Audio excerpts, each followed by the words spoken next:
There are 1.3 billion Muslims in this world. There are millions of Muslims living in other countries, European countries, in the US as minorities. Islamophobia since 9/11 has grown at a pace where it is alarming. Human communities live together. There should be understanding amongst them.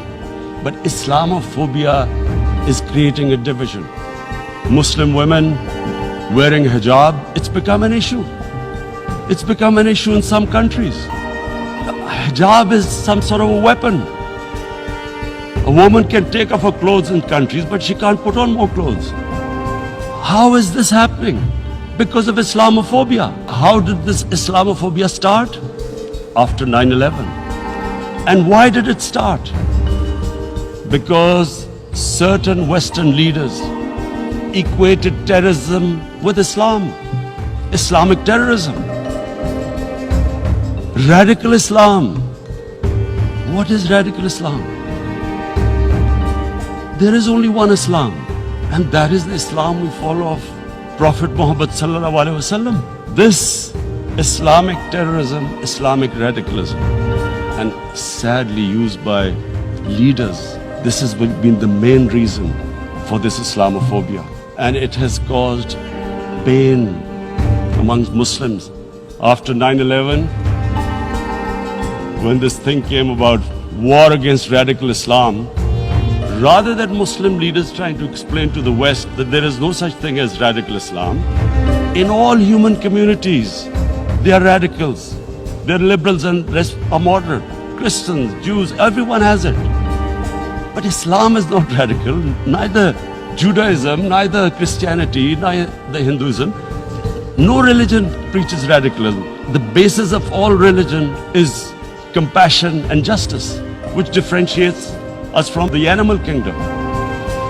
But unfortunately, the Muslim leadership was so scared of being called radical Islam that all of them became moderates. In Pakistan, we were in the eye of the storm, and our government coined a phrase called enlightened moderation. No one knows what it meant. But everyone started putting on Western suits that they were moderate. Because I have spent so much time in the West, religion is perceived completely differently. They don't look upon religion like we do. Islam was supposed to be an intolerant religion. It was against freedom of expression. And Islam took a real beating 30 years ago. I still remember it became a watershed. And every 2 or 3 years, someone would malign our Prophet, peace be upon him. There would be a reaction by the Muslims. And again, it was Islam, an intolerant religion. Again this time, I blame a certain section of the people in the West who deliberately provoked this, knowing the impact it would have. But the majority of the people in the West didn't understand. This is where again, Muslim leadership let the Muslims down. We should have explained to them what a Prophet, peace be upon him, means to us.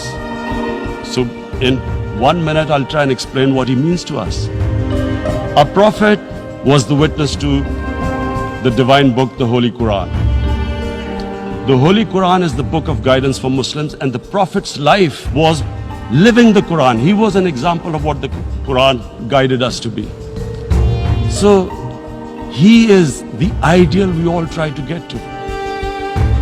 The Prophet created the state of Medina, the first state in Islam.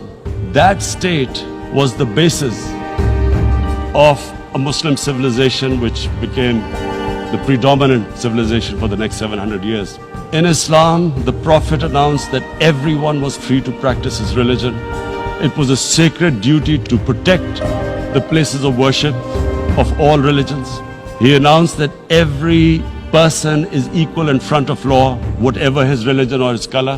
When a Muslim society is unjust to its minorities, it is going against the religion of Islam and our Prophet, peace be upon him. It is important to understand this. The Prophet lives in our hearts. When he's ridiculed, when he's insulted, we human beings understand one thing: the pain of the heart is far, far, far more hurtful than physical pain.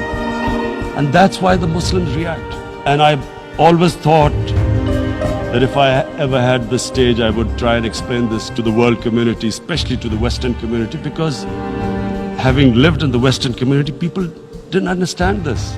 In the Western society, and quite rightly, the Holocaust is treated with sensitivity because it gives the Jewish community pain. That's all we ask.